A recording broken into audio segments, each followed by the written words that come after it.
Thanks.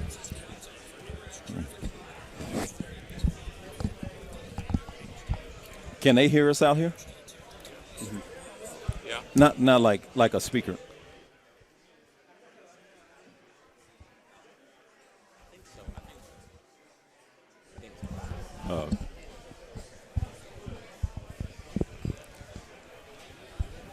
All right, I'll just do it now. We're going to go without the open here. It's the Cowboy Happy Hour live at the Cowboys Club, presented by SWBC Mortgage. I'm Kevin KT Turner for the Ben and Skin Show on 105.3 The Fan. And tonight, we've got an incredible panel I'm really excited about, including three-time Super Bowl champion Dixon Edwards is in the house. Oh, well, thank you very much for inviting me. I appreciate it. Oh, thanks for being here. Nick Eatman of DallasCowboys.com is here.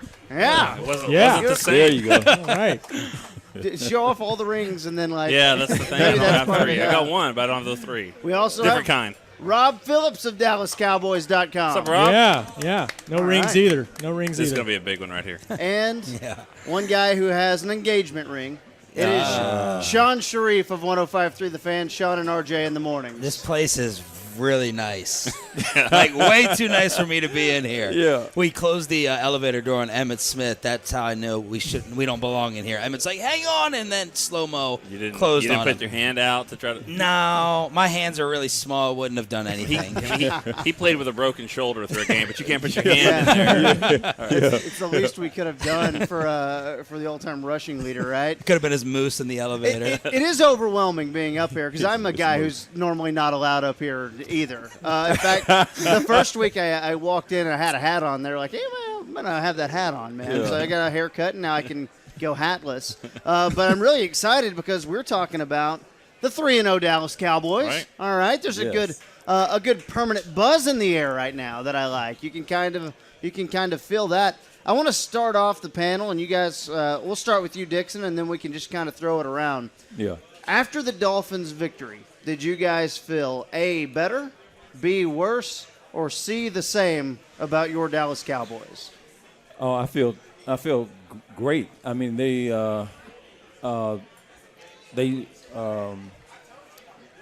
did an amazing job. I can't believe the ability of the offensive line to protect Dak Prescott. I mean, gave him a tremendous amount of time. A lot of the receivers who got open, was it 18, 19, and 15.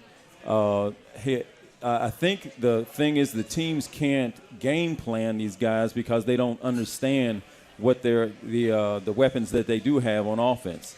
Especially like if you start looking at number 20 and what he did when coming in there also. So. I would say a little bit better, only because it wasn't the most impressive win early on in the game. They weren't playing as great early on, but to win with a lot of injuries. We don't like to say excuses around here, but they did have injuries. And good teams throughout the year, they're going to have them. And they were able to kind of struggle a little bit without Gallup early on. But then, like Dixon said, they found – hey, Cobb's open, Devin Smith open, Yeah. Those guys like that. So we're able to win with some of the backups. I thought that was key. I feel better, too, because of number 58, Robert Quinn, rushing off that right edge. That's something they haven't had. That brings something else to the table that helps Tank Lawrence out. And I know the defense. 58, huh? 58. 58. Yeah. I mean, it's just something about the number, right? Something about it, right? It is, 58. Right? Yeah. And you made a great point, Dixon, in terms of the offense.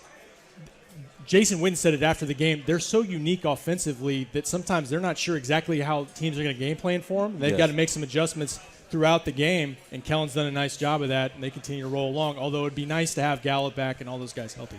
I felt the same, but I went into it sky high because of what they did offensively to start off. I was through the roof with Dak in the offense to start. You're a little bit worried after the first half, but New England was up, 13-0 after their first half, and then they came out.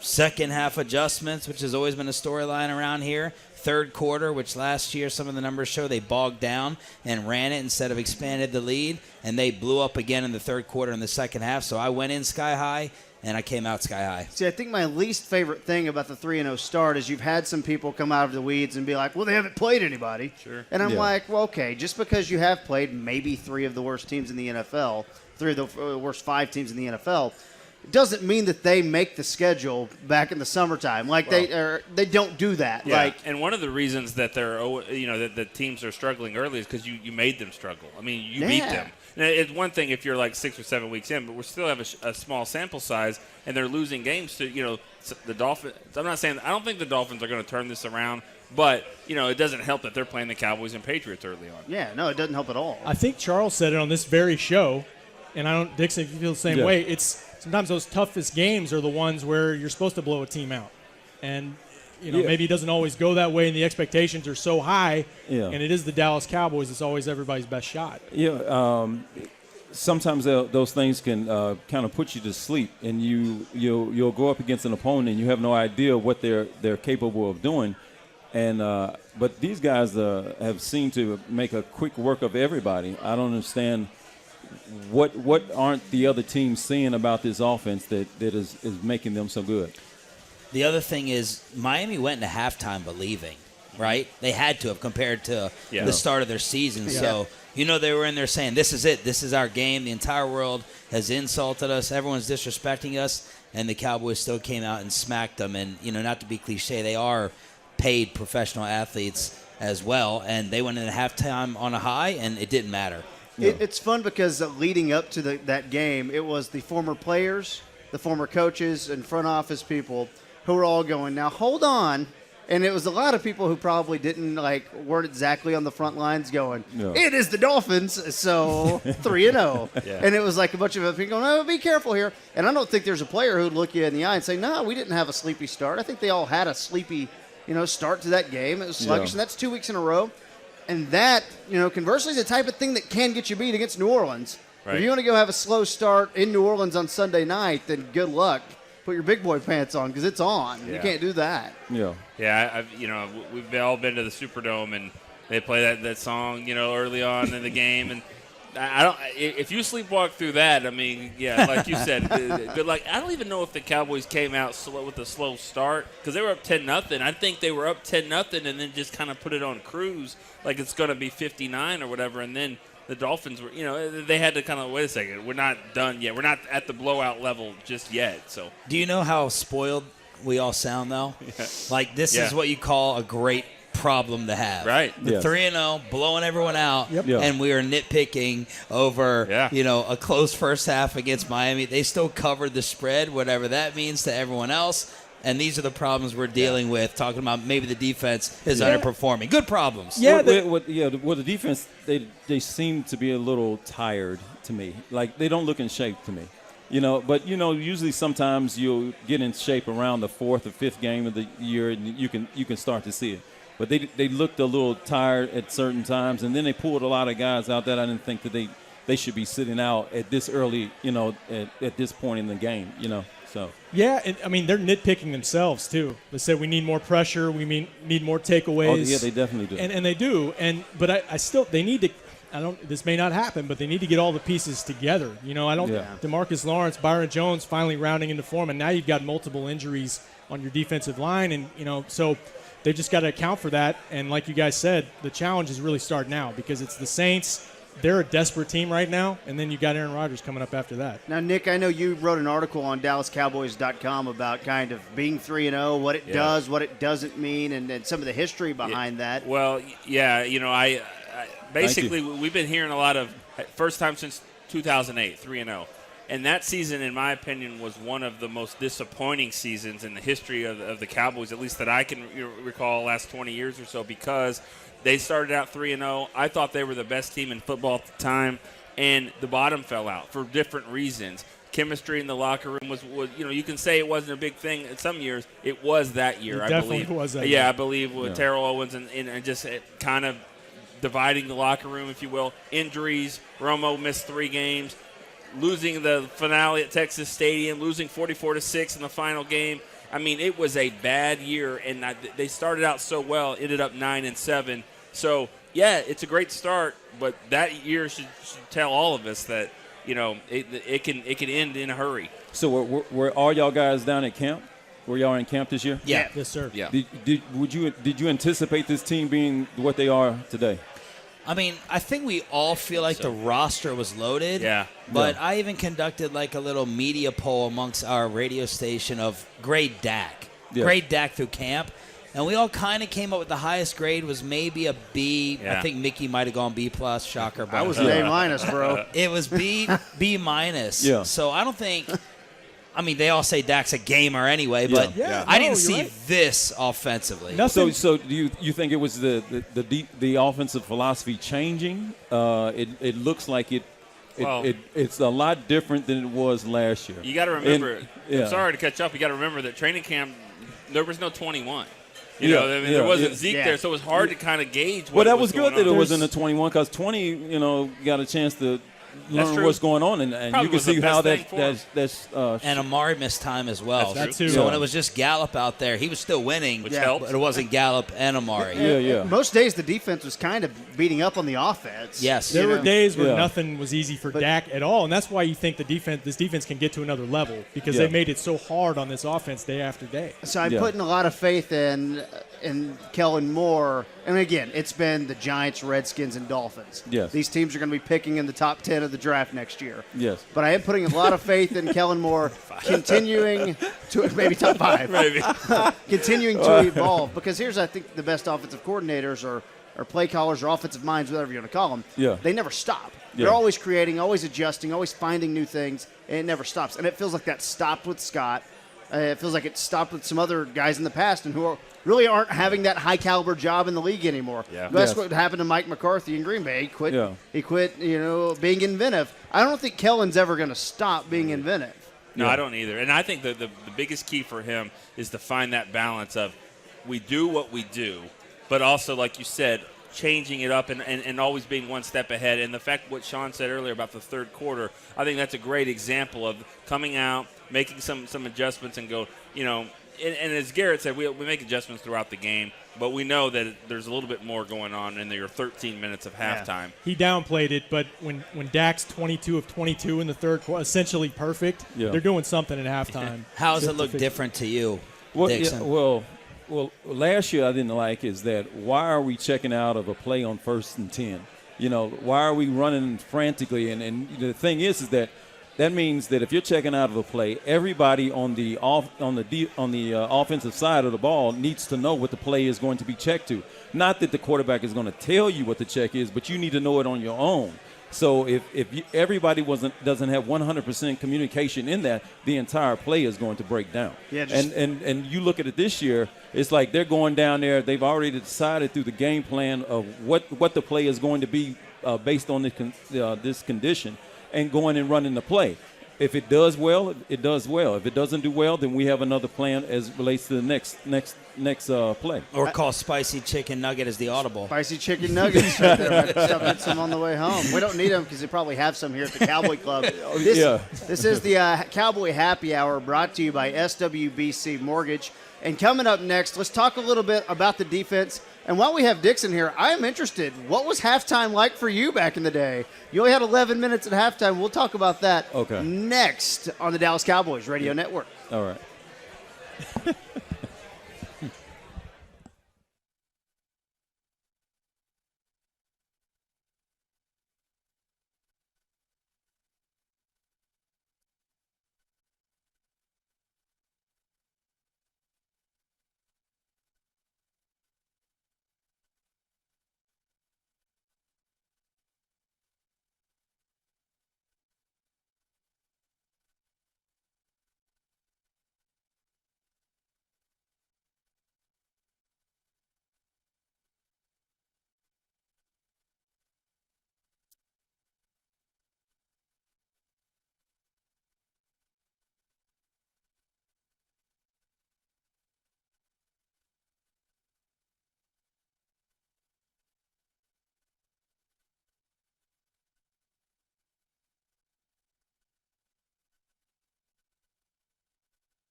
like 3 times.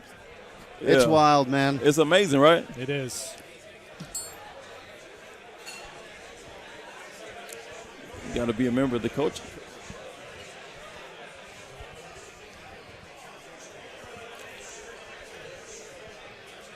You never know what you'll find at the Cowboys Club at the Star in Frisco. We always have the happy hour every Wednesday night at 7, brought to you by SWBC Mortgage. Emmett Smith's in the house. We got Dixon Edwards on the panel, Nick Eatman, Rob Phillips of DallasCowboys.com, and, of course, we have Sean Sharif from 105.3 The Fan. And we're just kind of celebrating here in the Cowboys Club, enjoying a good little happy hour. We've got some good grub up here on the table. Everyone having a nice little cocktail. Yeah. It's always good times, and the Cowboys are 3-0. And it would be enjoyable even if the Cowboys were 0-3. I'm confident in that because it's awesome up here. Yes. But let's talk a little bit about the defense. And we have had a couple big injuries. I don't think that I would have had I should have put money on this, but I don't think I had Darian Thompson leading the team in snaps as one of my bets this year. He had 72 total snaps. Darian Thompson, the last week's starting safety, led the team in snaps. Did you guys foresee that happening? There was a lot of Donovan Wilson chatter and things like that. I didn't see Darian Thompson getting that much playing time. Well, you know, I didn't know he would lead the team in snaps in that game, but I do know that there was a lot of talk with him at training camp of just being a really smart, heady player, a guy that can help him on special teams. And, you know, this team has kind of thrived here lately with the Devin Smiths, the Antoine Woods, Darian Thompson, high draft picks, didn't really work out where they were. And then, you know, and maybe that's going to happen with Taco. You know, maybe you need a change of scenery. But Thompson was a third-round pick, higher than Dak that year with the Giants. Didn't work out, and now he's just more depth that this team has. I know I'm nitpicking because there's been so exciting. I think my expectations going into the year was the defense would be better than the offense. Obviously, that hasn't been the case. So I think maybe I'm a little bit disappointed in that. And they're just missing big splash plays, right? Yeah. No picks yet. That's been a problem throughout the years. And they've had their chances, too. Yes. Once again, they've had chances and haven't. They've had the chances, and then, you know, people were upset about the lack of pass rush in the first half. So I think, you know, you're giving up 14.5 per game. Dixon, you know that's good. Yeah. But sometimes the yards get up there, and we don't have the big splash plays versus the highlights on offense, Rob. They've done what they need to do in terms of getting off the field. You know, 7 of 35. Yeah. I think third down conversions by opponents. That's second in the league. That's what you're asked to do. That's the job, to get off the field and keep them out of the end zone. Sean mentioned the points allowed, but yeah, I think there's still another level for these guys, and I think DeMarcus Lawrence is still getting his legs underneath him. I think Quinn will too, but they need to get healthy as well. And like we mentioned, this is a Saints team that until Drew Brees gets back, they're in desperation mode. This is going to be a challenge. I mentioned the other quarterback coming up the week after that. He was on the TV over here too, so it's going to be tough in Green Bay.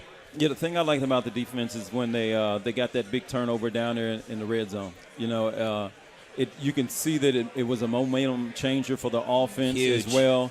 I mean, and at that point, then the entire team just took off and made way of the game. So I really like that. That was a very important thing. Like I said, like you're saying, some of the guys, it looks like, you know, maybe did not get as much work as necessary. I was really excited last year about, you know, the performance of the defense, especially number 55. I believe he was the most important reason that the whole team was successful last year was because of 55 and his performance on the team. Yeah, and I think there's a little bit, that play that Jalen Smith made was huge. There was a little bit of talk about Jalen and is everything okay with him because he played fewer snaps and Joe Thomas played quite a bit. Did you guys make anything of Jalen's workload on Sunday? Not really, but no difference than Emmett. Sorry, Zeke and Tony Pollard and splitting some of those carries. I mean, Joe Thomas needs to be on the field. If they can get him on there. So later in the game like that, I mean, Jalen still had 11 tackles to lead the team. I don't think it's a trend just yet, but we'll see. If you actually look at the yards allowed by defenses throughout the league, the Cowboys are like, there's 16, 17 teams worse than the Cowboys. There's some bad defense being played. So, I mean, Miami's giving up 500 a game. So the Cowboys, they're giving up some yards. The splash plays aren't there yet, but there's a lot of worse defense being played throughout the league. And something Tony Dungy said, and Dixon, you probably have perspective on this. Everyone's killing the refs for holding calls, right? And Tony Dungy came out and said, well, these guys are playing football basically for the first time. Preseason has never had less contact. Yes. We've never had less reps in preseason games. We go out to practice. They're not really hitting. We all see it in Oxnard every single year. It gets less and less. So that's got to carry over and affect the regular season to some degree, right? Yeah. You guys were hitting. Oh, yeah. With Coach Johnson, it was about well, he said to us, in order for you to be mentally sharp, you have to be in shape. And a lot of our team was basically being mentally sharp.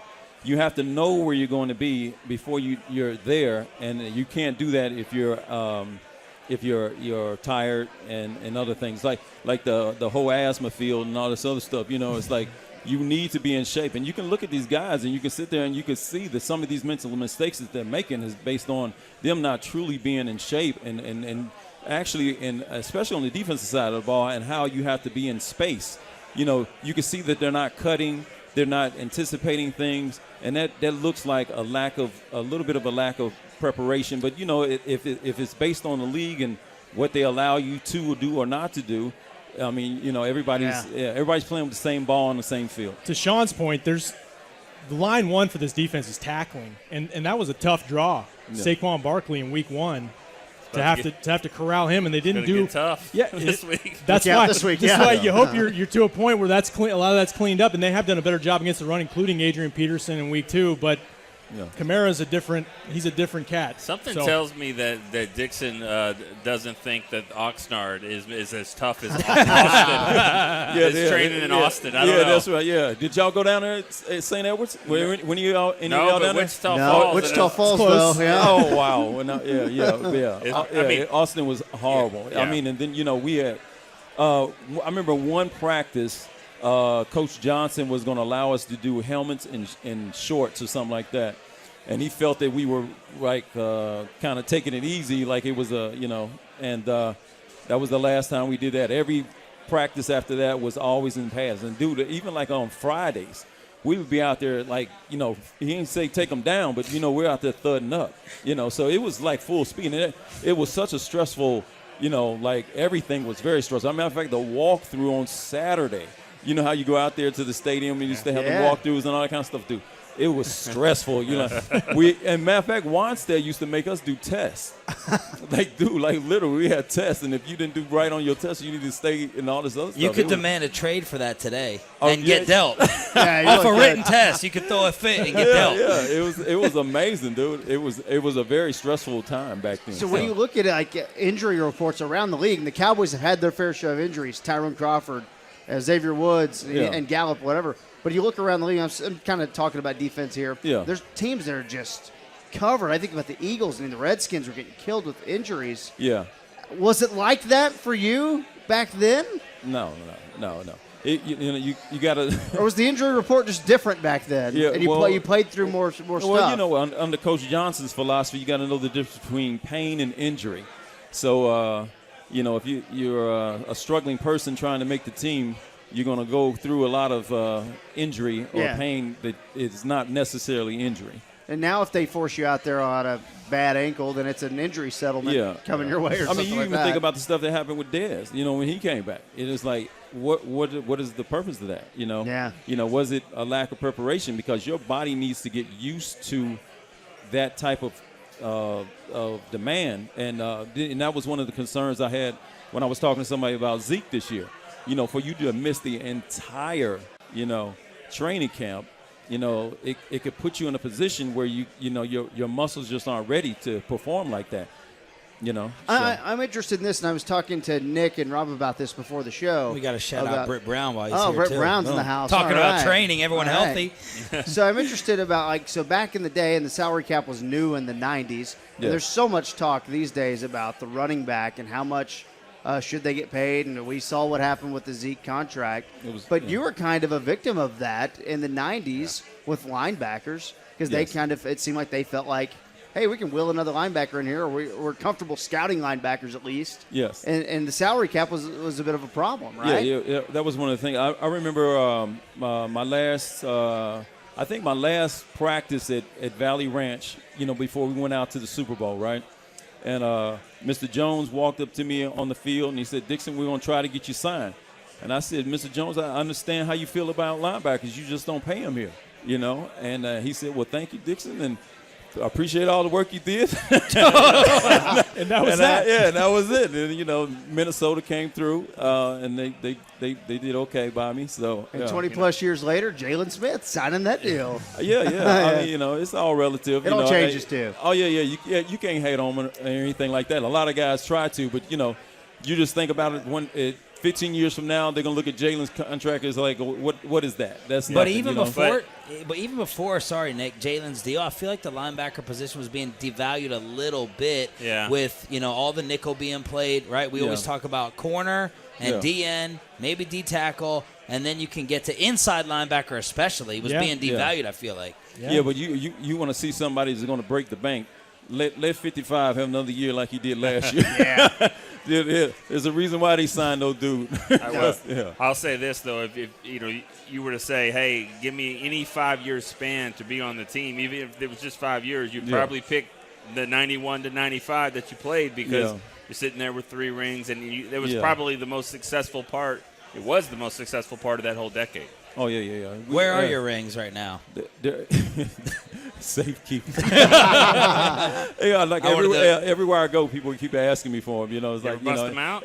No, it's like it's too much like, bragging. Yeah, it's like do you do like this all the time? So I would. But Hey, you're more humble than I am. Yeah. Seems like. Yeah. So I appreciate it. Actually, I appreciate it more now than I did then.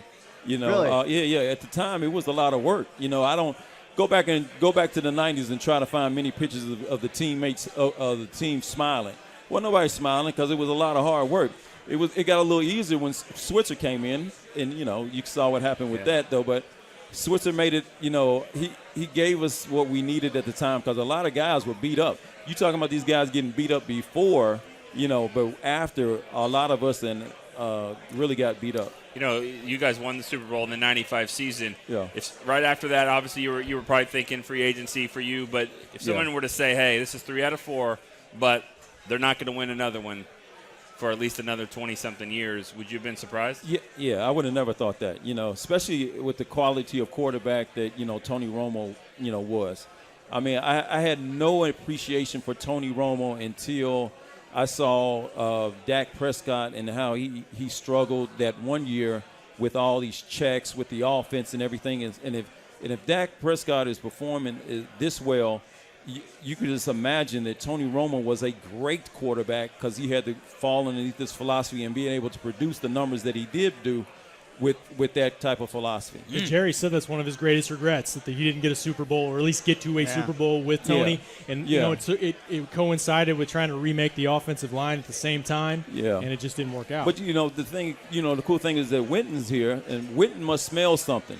Because you're right. Because you get to a player that's that experience, they basically become a master. They get to a point where they can feel the sport. They know what it is. They get like Yoda, right? Well, maybe we can get one for Witten, and maybe we'll talk a little bit about the offense and then the Saints coming up this week. This is the Cowboys Happy Hour, brought to you by SWBC Mortgage on the Dallas Cowboys Radio Network.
Thank you, announcer man. Really appreciate it. It is the happy hour brought to you by SWBC Mortgage at the Cowboys Club. We've got the practice field right behind us. I always like when they roll up the curtains, without letting us know. They just kind of sneakily open up the curtains. It's real nice. Yeah, it was a pretty sunset. Beautiful sunset out there. That was the voice of Dixon Edwards, 3-time Super Bowl champion. Thank you for joining us tonight, Dixon. Appreciate it. You're welcome very much. I appreciate you offering to have me come here. Absolutely. I'm really not in control of that, but, thanks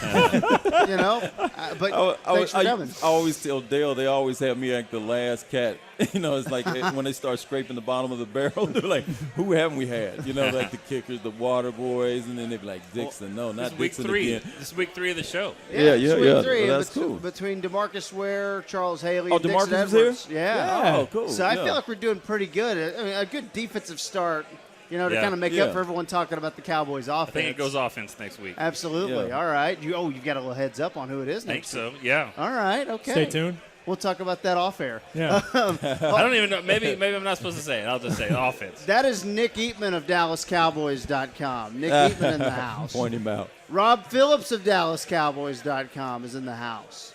And Sean Sharif, my coworker from 105.3 The Fan, in the mornings. Sean and RJ show, 5:30 to 10. I want to see Nick make Dixon eat a hush puppy with this keto diet. Yeah. All this loss here, this 60 pounds he lost. Yeah. On what was it, the starvation diet? What was it? Yeah. Starvation diet. I mean, 20 hours no eat. Fasting 20 hours? Oh my goodness, yeah. 20 hours no eat, 4 hours eat.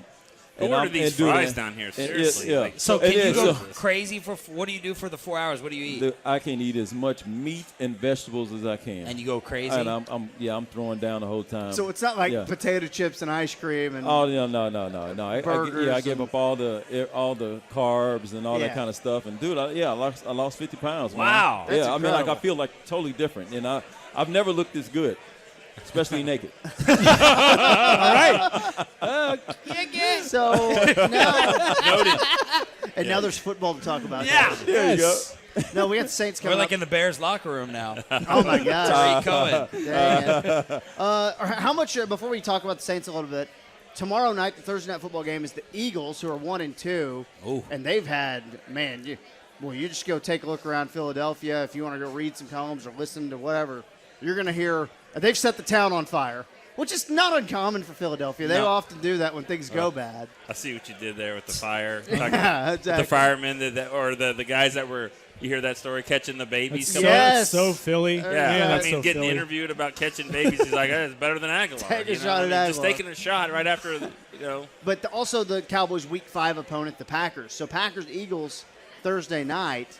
And how much are you guys going to be paying attention to that game? Because that is a good one, and it's one where I was just thinking in my head, if the Eagles are 1-3, Yeah. is that going to affect the locker room at all? Do they block that stuff out? How does that go? Eagles are weird because if you watch those games, they easily could be 0-3. They could be 3-0. I mean, Absolutely. they're right there. So that's kind of on the 8-8 train, though. When you play games like that, and that's usually what happens. But they're always dangerous.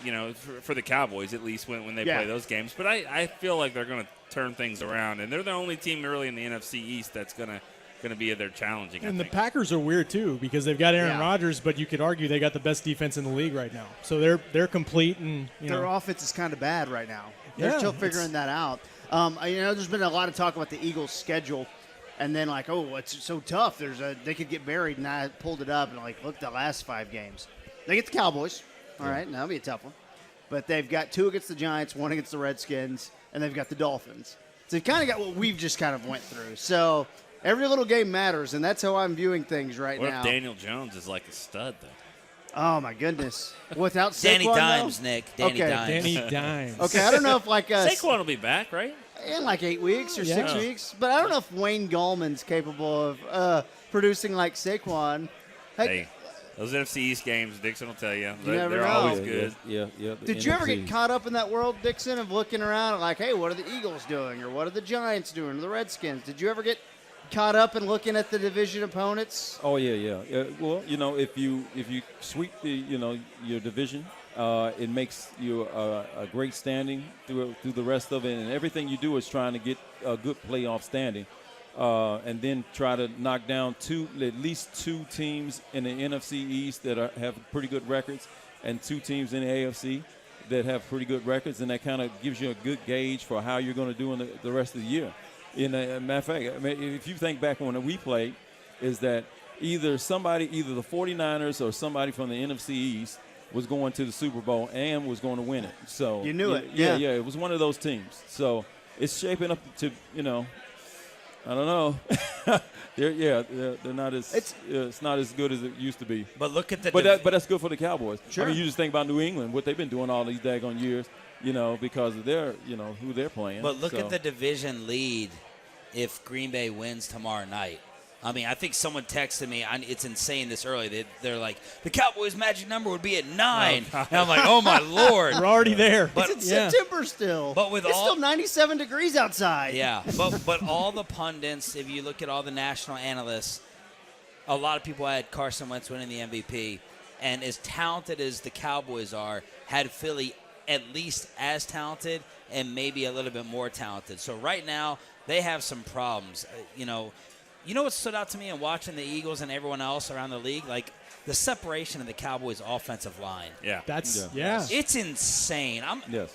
When I was growing up watching you all, John Madden on his telestrator would show the running lane gaps. And, a boom and a bam and a Mack truck and Emmett through this and Moose. Yes. And that's what I saw the other day versus Miami. For Zeke or Pollard, the running lanes, Dak with time. Look at Baker Mayfield running for his life. Look at Carson Wentz getting banged up. Look at the rest of these offensive lines. That's why I feel great about the Cowboys, even though, yes, they've been facing inferior competition. Green Bay's defense has not been playing great opponents either. No one's talking about the Packers and their schedule and who they put. The Bears don't have an offense. I don't care about the Redskins the other night, what they did. And they also beat They beat the Bears, the Broncos, and they beat the Broncos. Vikings. and Denver. And I think the Vikings could be good. Yeah. I think you see potential Good in that running back, offense. yeah. But the Cowboys' O-line, Philly was supposed to have a better line than them too. But, man, they've separated themselves from the pack. That's a great point. Because that makes Kellen Moore look great. Because he can scheme up anything he wants as long as Dak has. When Dak throws an interception because he literally had too much time, that's really what happened. He counted up. He had 9 seconds to throw. and that's why Taco got his sack. There you go. That's Nice the coverage difference sack. a year makes. If Dak makes that throw last year in any game, he is killed. Yeah. I mean, Yes. he is absolutely killed. And most people were pretty rational and were like, you know what? He was kind of playing with his food there. He was kind of greedy. Yeah, and he was fine. He said it was a heat check. I thought that was a great term for it. It deserves to be heat check. And the That's Taco great. sack was he didn't want to mess up his completion percentage. That's right. So he took the sack. That's a man talking who hasn't got a contract yet. Right. That guy, that completion percentage, I'm amazed. And we don't have to. Yeah, no, there's not enough time in this segment to fall down a Dak wormhole, so we're not going to do it. Okay? I want the But Unless it you guys sounds want like to. you were going down the offensive line. But they're really, really good. Extremely good. Yeah. I've never seen, with the teams that, Troy never had that kind of time to be able to sit back there. And I don't care who we were playing. We were playing well, Cleveland was bad at the time. No one ever had that much time to be able to throw that ball like that. And So you're and seeing that's more time now with this line than even yeah, yours. It's amazing. Wow. How successful that I think offensive line is. I think this line is better than I the do one too. in the 90s. even last Wow. year. Even last yeah, year. I in do. the 90s. Oh, I like do. this. I think it's better than the we got 90s. a segment for tomorrow. No, and I We say got this. segments for tomorrow. I've always said this, and I'm not saying it because of who's in the room or whatever, but I've always believed this. You look back at what this line has done.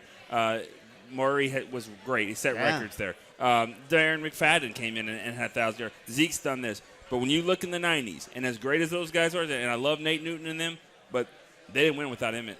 They couldn't. They could not win without Emmett. And so you can't just plug in a Sherman Williams. You couldn't plug in Derek Classic. You couldn't plug in these guys. They couldn't win without Emmett. So to me, I look at it, the offensive line, this line, Zeke is special, and Murray was really good, and that helps take it over the top. But without, this line to me is the reason why, this offense is doing what it's doing. No, Very true. I agree completely. And we'll kind of keep going on the offense. Take a little peek at the Saints. We'll do that next. It's the Happy Hour, brought to you by SWBC Mortgage on the Dallas Cowboys Radio Network.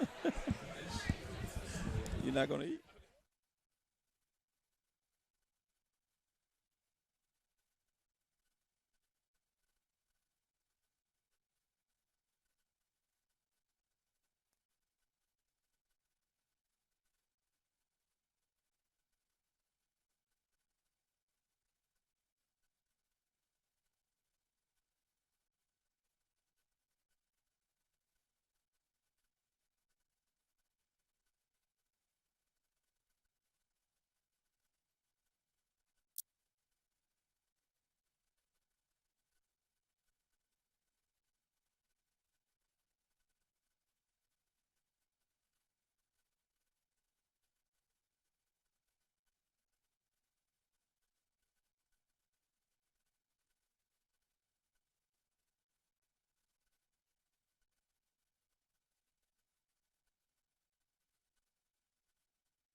When we went to the Super Bowl last year, I stayed in the hotel the whole We time. never left the mall. Not the hotel, Too the cold. mall. The mall.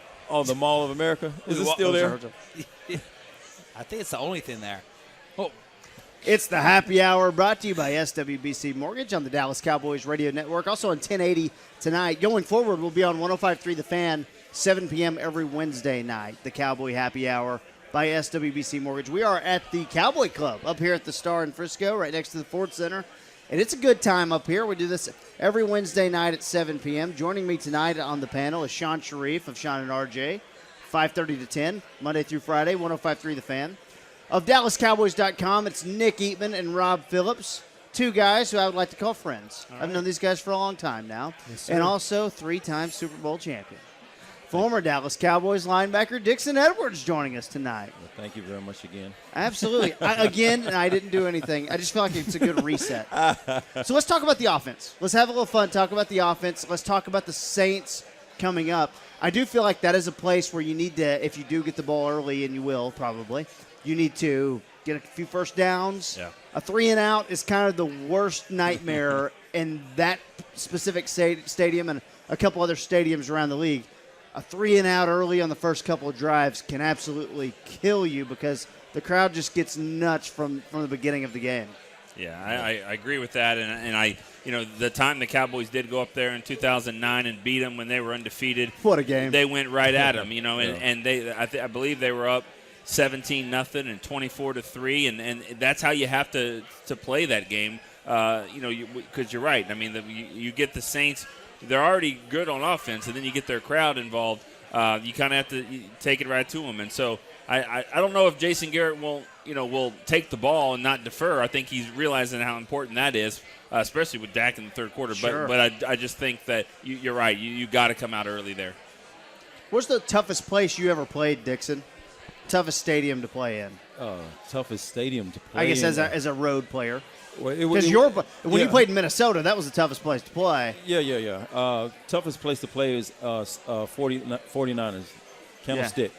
Candlestick, their crowd, you could feel the pressure from their crowd. I mean, other than, we played in Syracuse. Have you ever went to Syracuse Stadium? No, but the Carrier Dome? Oh, my goodness, dude. Weird stuff happens up there, though. Man, you can't hear anything. You can't get any checks. You can't do anything. It's just one big white noise out there the whole time you're playing. So, but as far as I say the toughest place that we ever played would be, the 49ers, and then Washington, which I still hate to this day. I hate the Redskins. did you just like them the most of all the division Oh, teams? my goodness, yeah. So, some of the older cats used to come in there and give us little pep talks and stuff like that. And Like Charles Haley does now. Oh, now? yeah. And you could just see it, like this anger for the Redskins, and then it came to me.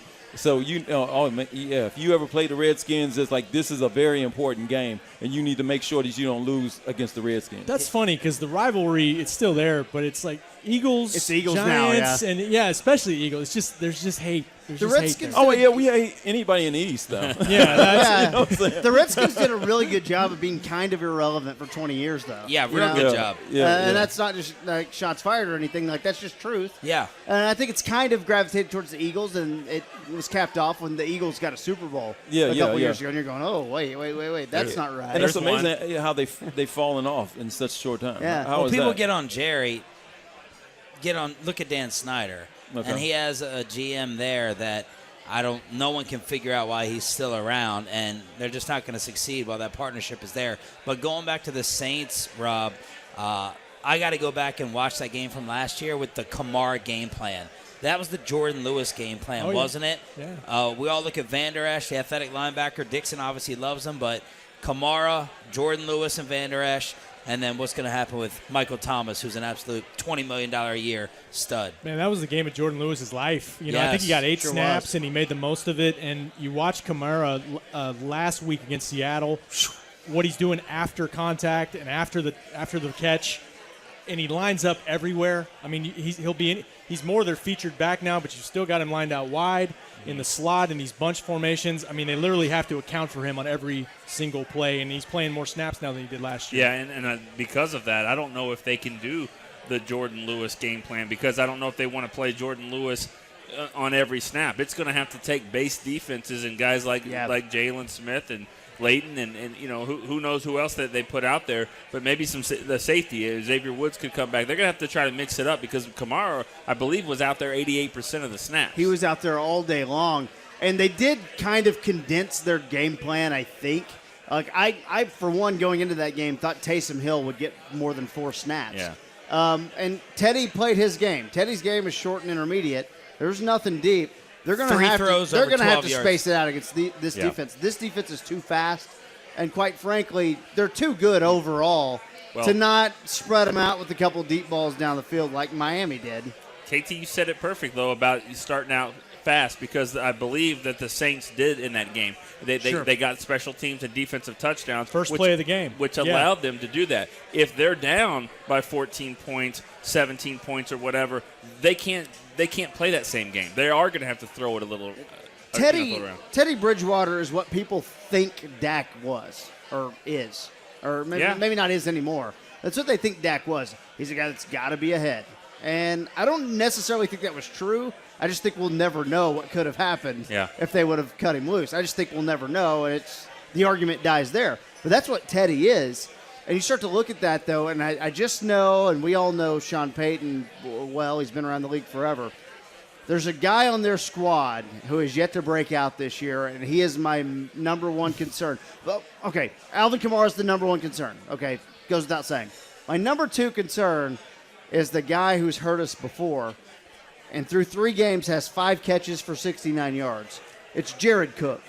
Jared Cook has not been involved in their offense, and he's my number 2 concern because he hasn't been used yet, and it just feels like the perfect sneak attack guy for Sean Payton. I'm not saying he's been holding it to himself, but I might be saying that he's been holding it to himself and that Jared Cook's ready to that's it. That's my kind of, maybe that's an irrational fear, but that's what I have. I'm worried about Jared. Oh, man, has he hurt this team before, too. You're right. Yeah. My goodness. Cowboys are favored by 3, though. Favored by 3 in New Orleans. Does that surprise you? Can we get it down to 2.5? Huh? Can we get it down to 2.5? I don't have money to bet it. I just got lucky. Dixon and I got lucky to sneak in here tonight. Yeah, we ain't got no money to bet that. Yeah, morning show. Order up. We can go to that number 22 table over there and get it. No, but I think we all go into this feeling like confident. Like, even if they're – one of the things I always wonder about, and Dixon, maybe you can speak to this. Yes, the Cowboys have played weaker competition, but – it doesn't matter what we think. What do they think? So Dak's confidence has to be sky high through the roof. Kellen Moore's confidence has to be sky high through the roof. They're not sitting in the meeting room today saying, well, we know it was Miami and the Redskins and the Giants. They're like, we are on fire. We're unstoppable. This is everything coming together perfectly. And I think that's what matters most, their confidence and the ability to know they can explode versus what we think or the pundits with a weak schedule. Sure. Yes, they're going to have to really focus because one thing that it looks like Dak has been able to do is connect with a long ball. I always thought that was his struggle. Anything over 30 yards, it didn't seem like it. But with the offensive line giving him all the time that he needs, and now he has the ability to go out there and concentrate and on the long ball. And that was the main thing that I saw last year. They kind of held, the offense back.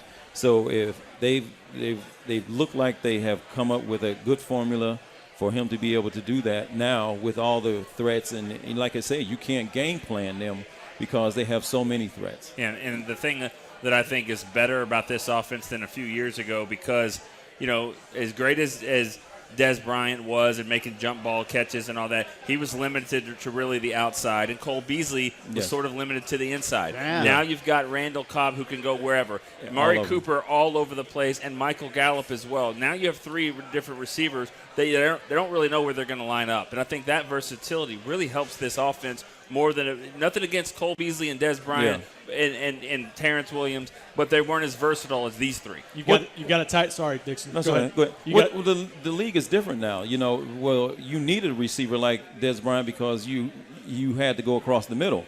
You had to be a grown man to go across the middle. Now, because of the rules related to guys going across the middle, they have this this comfort that that they know they're not going to be hit. So you can put anybody across there. That's like back in the 80s and the 90s when they were putting these track guys out there trying to play football. You're like, dude, there's a reason why, you know, Michael Irvin is who he is and Jerry Rice who they are, because James Washington is going to do whatever he can to try to take your head off. And matter of fact, you look at when that guy got hit the other day, it's that, you know, they have a false sense of security when they're going through there. And I think that's how it has to do with everybody being, you know, there. Rob, you got a quick point. I know we got 30 Oh, seconds. well, to his point, they've really been working the middle of the field with these receivers. Yes. And they've got tight ends that can run receiver routes. Yeah. Tony Pollard was basically a receiver at times in college. They've got so much versatility that can take over throughout the course of a game. We got Cowboys and Saints, and it is Sunday night. This has been the Cowboy Happy Hour, presented by SWBC Mortgage. Thank you to Dixon Edwards. Well, thank you very much Thank for you to inviting Nick me. Eatman. Thank you to Rob Phillips of DallasCowboys.com. Go read their work. They're awesome.